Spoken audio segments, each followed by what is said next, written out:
The red dust rose behind the bus as it entered Omora village that Saturday afternoon. Children playing football stopped to look. Market women under mango trees raised their heads. Even the goats seemed interested. Nkem stepped down from the bus carefully. Her high heels made a sharp sound on the metal step. She wore a tight Ankara dress and her long Brazilian hair touched her shoulders. Dark sunglasses covered half her face. She looked like someone from the television. Nkem? Her younger cousin Adana ran toward her, smiling wide. Sister, welcome. We've been waiting since morning. Nkem removed her sunglasses slowly.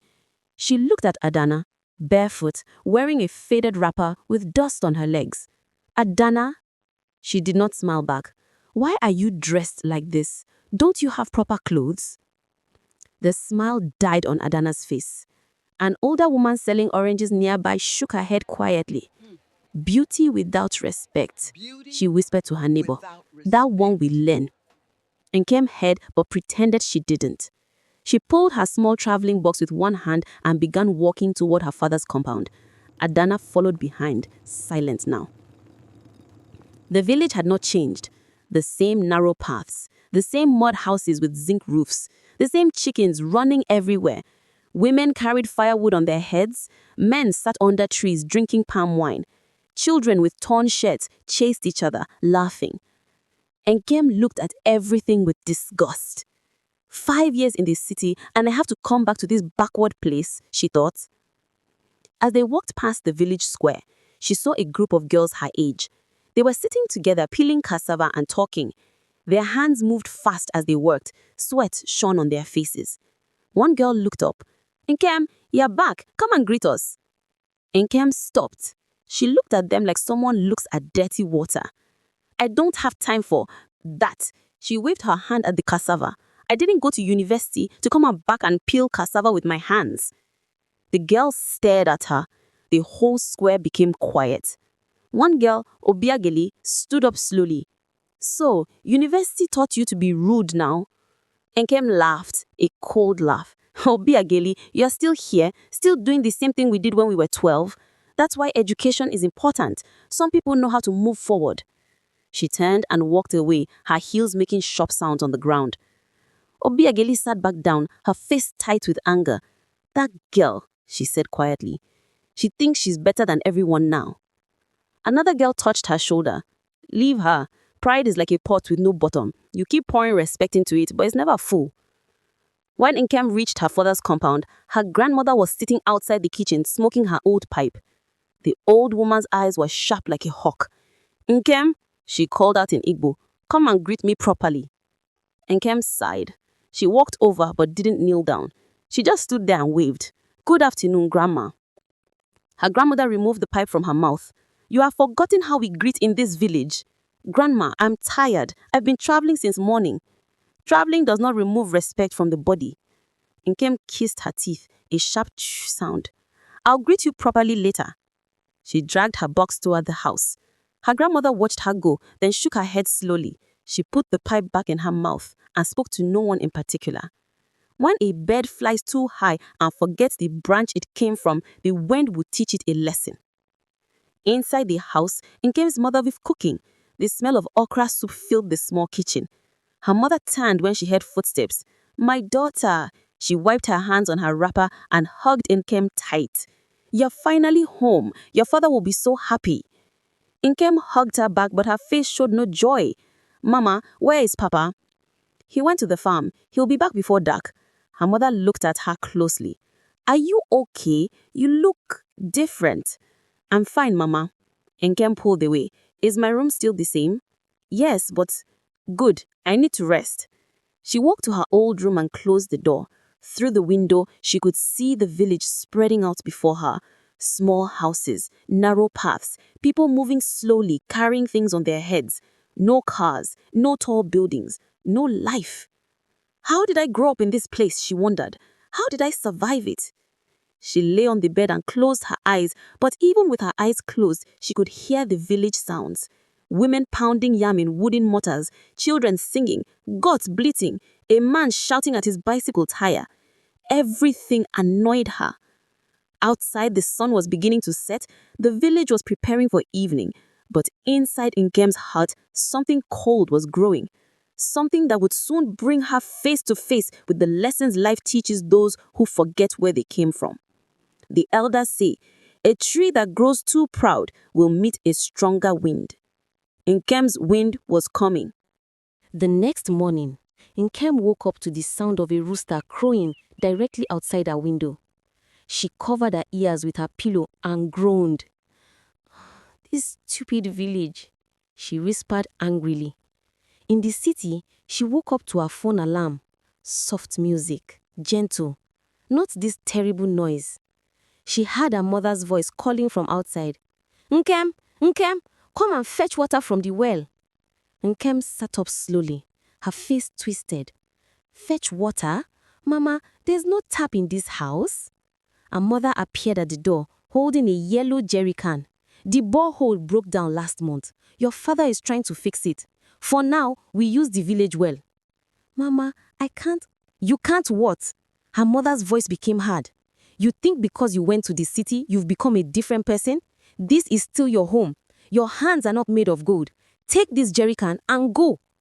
Nkem wanted to argue, but her mother's face showed no mercy. She took the jerry can angrily and walked out. Outside, the morning sun was already hot. Women were sweeping their compounds. Men were sharpening their cutlasses for farm work. Children ran around half naked, playing with old tires.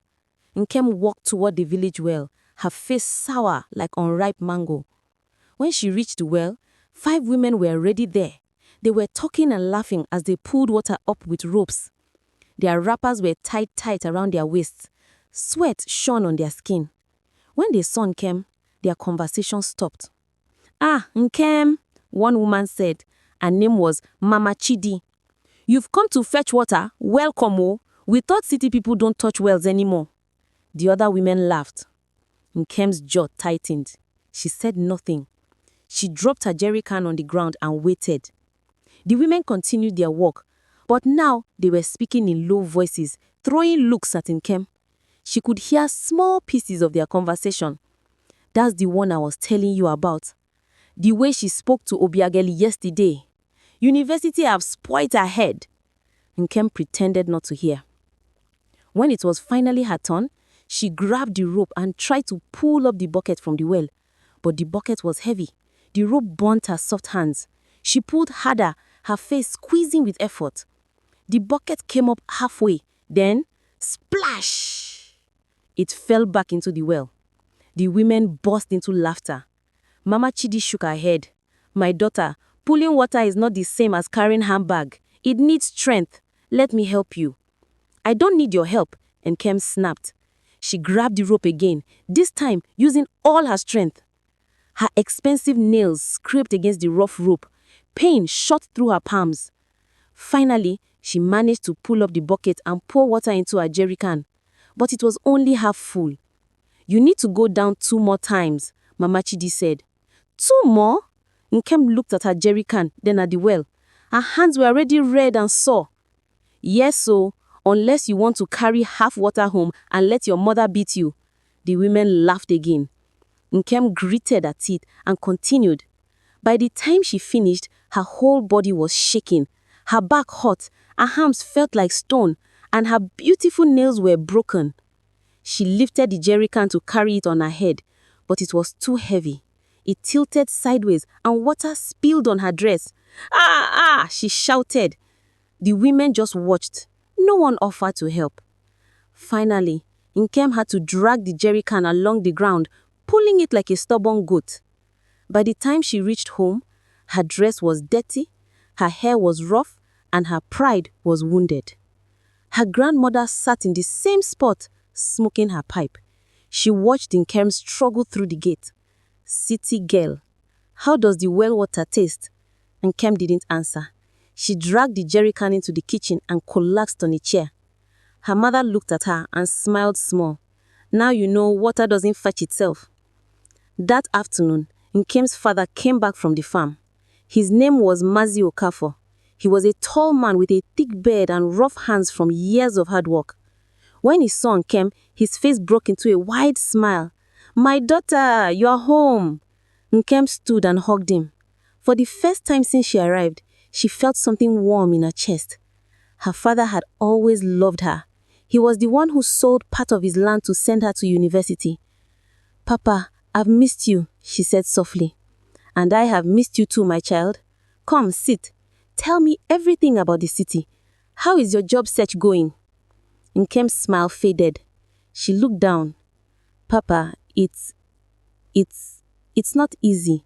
The city is hard. That's why I came back for a while, to rest. Our father nodded slowly. I see. Well, you're welcome here. This is your home. Rest as long as you need. They talked for a while.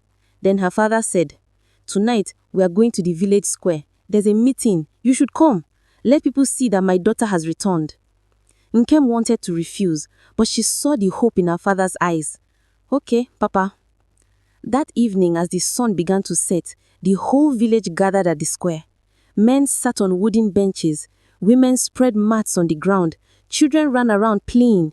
Lanterns were lit because there was no electricity. Nkem arrived with her father. She wore a simple dress this time, but she still looked different from everyone else. Her skin glowed. Her body was well fed. Even her walk was different, slow and careful, like someone afraid of stepping on death. People turned to look at her. That's Mazi Okafor's daughter. Someone whispered. The one who went to university? Yes, so. But see how proud she is. Kai. Nkem heard the whispers, but she kept her face straight. She sat beside her father on one of the benches. The meeting began. The village chairman stood up to speak. He was an old man with a walking stick. His voice was strong despite his age. People of Umuwara, he called out, we have gathered here tonight to discuss important matters. First, we need to repair the borehole. Second, we need to plan for the New Yam Festival. And third, he paused and looked around. And we need to remember that this village raised all of us, rich or poor, educated or not, we are one family. Some of our children go to the city and forget this, but the city cannot give you what your village gives you. Roots, identity, belonging. His eyes rested on Nkem for a moment, then moved away.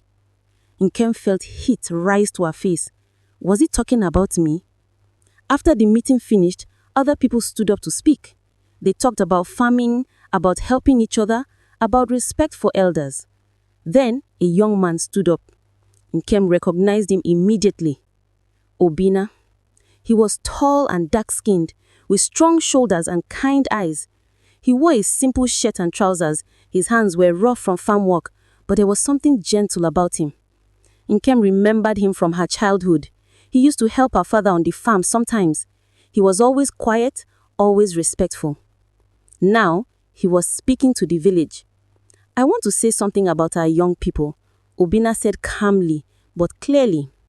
Some of us who didn't go to university, we are not useless. We work hard, we feed this village, we grow the yams that even city people eat. Education is good, yes, but hard work and good character, those things are more important.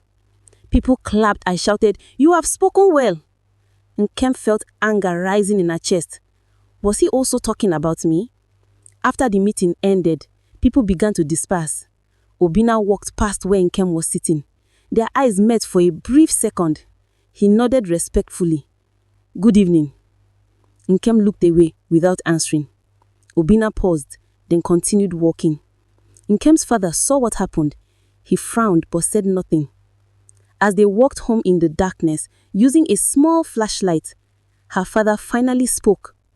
Nkem, that young man Obinna, he's a good person. He farms well. He takes care of his mother. He's the kind of man any father would be happy to have as a son-in-law. Nkem stopped walking.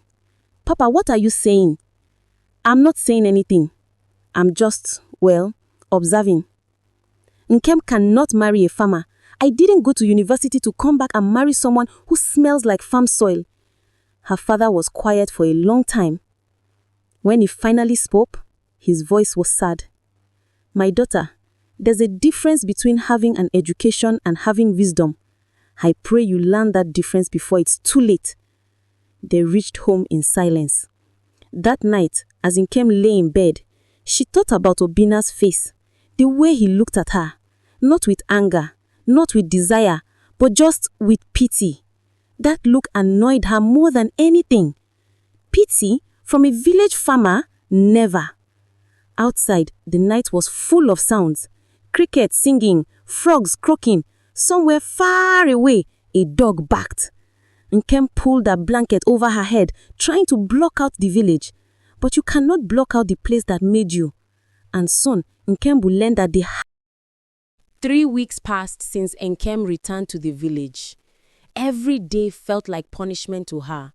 She had to wake up early to sweep the compound. She had to fetch water from the well. She had to help her mother cook with firewood that made her eyes water from smoke. Her soft hands developed small wounds. Her expensive creams could not save her skin from the hot sun. But the worst part was not the work. The worst part was watching the village girls she was looked down on, watching them live their lives with joy while she suffered in silence. Obiageli, the girl she insulted at the village square, now owned a small provision shop. Every morning, customers lined up to buy from her. She was saving money to expand her business. Adaogo, another girl, had learned how to make Ankara clothes. Women from 3 villages came to her for sewing. Her hands were never empty. Even Adana, her younger cousin, was learning hairdressing. She practiced on willing customers under a mango tree, and people praised her work. Meanwhile, Nkem had nothing. No job, no business, no plan. Just anger and pride eating her from inside. One Saturday morning, the village was preparing for a small party. Mama Chidi's son was getting married and everyone was invited. The whole village would gather to celebrate. Nkem's mother was excited. Nkem, we are going to the wedding. Wear something nice. Let people see you. Nkem didn't want to go, but staying home alone was worse. At least at the party, there would be food and music. She wore her best dress, a blue lace material that cost her 2 months' allowance in the city. She spent 1 hour on her makeup. When she looked in the small mirror, she smiled. Let them see what real beauty looks like, she thought. The party was held in Mama Chidi's large compound. Canopies were set up. Plastic chairs were arranged in rows. A DJ played music from big speakers that shook the ground. Women danced, men drank beer and palm wine, children ran around with plates of jollof rice. When Nkem arrived with her parents, heads turned. She walked slowly like a model on a runway. Her hips swayed, her high heels clicked on the ground. She knew everyone was watching. She found a seat near the front, close to where the bride and groom sat. She crossed her legs and pulled out her phone, scrolling through old photos from the city. A group of young men stood nearby, talking. One of them noticed Nkem and whispered to his friends. They all turned to look. One bold young man approached her. His name was Emeka. He was dressed in a shiny shirt that was too tight for him. Sister Nkem, you are looking beautiful today, oh. Can I sit with you? Nkem looked at him from head to toe.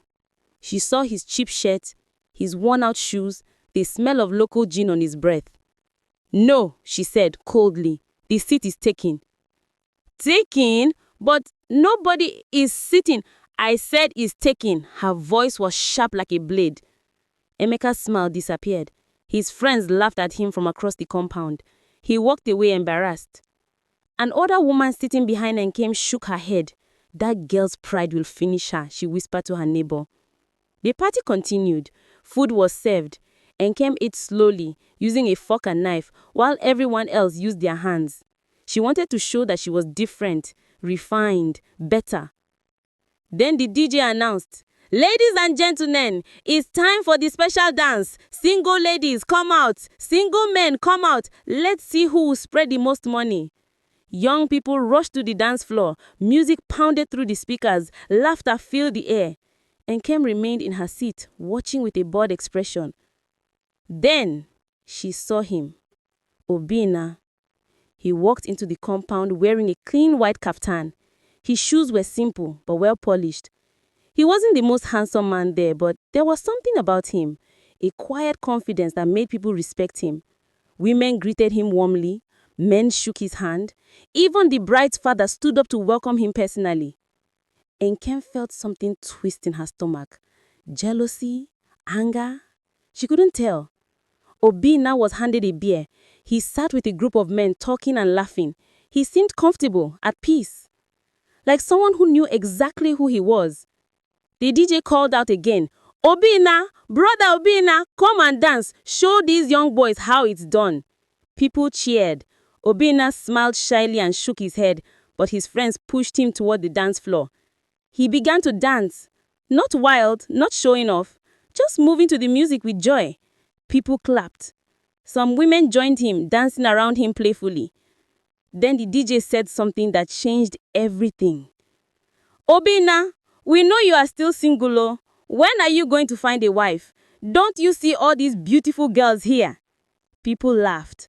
Some single girls pretended to be shy. The DJ continued, his voice booming through the speakers. "In fact, let me help you. Obinna, point to any girl here that you like. Any girl at all."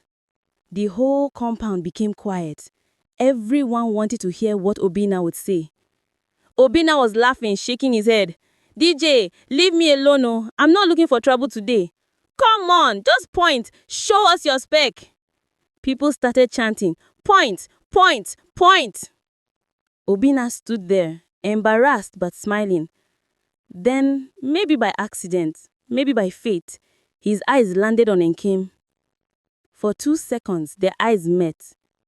The DJ saw it. Ah, I saw where you looked. Obinna has chosen the beautiful lady in blue." Everyone turned to stare at Nkem. She felt her heart stop. The DJ was already pulling Obinna toward where Nkem was sitting. "Come, brother, go and greet your spec. Tell her what's in your heart." People were clapping, laughing, cheering. Obinna reached where Nkem was sitting. He looked uncomfortable but respectful. He smiled gently. "Sister Nkem, good afternoon. I hope you are enjoying the party." This was Nkem's moment. She could have smiled. She could have been polite. She could have simply said, "Thank you, I'm fine." But pride is a beast that feeds on itself. Nkem looked at Obinna like someone looks at a cockroach. Then she said, loudly, so loud that even the people at the back could hear, "Is this some kind of joke? You think I can marry somebody like you, a farmer, somebody who smells like goat and cassava, somebody who has never even entered an aeroplane? Please remove yourself from in front of you before you embarrass yourself more than this." The whole compound went silent. The music stopped. You could hear a pin drop. Obinna's smile faded slowly. For a moment, pain flashed across his face, but then he took a deep breath and straightened his back. He spoke quietly, but everyone heard. "I apologize for disturbing you. May God bless you." Then he turned and walked away with his head held high. Nobody clapped. Nobody laughed. The party that was so joyful moments ago now felt cold. Mama Chidi herself stood up from where she was sitting. Her face was dark with shame. She looked at her daughter like someone she didn't recognize. He walked over to her and bent down, whispered, "Get up. We are going home. Now." "But Papa," I said now. People watched as Maji Okafor and his family left the party early. Nkem's mother was crying quietly as they walked home.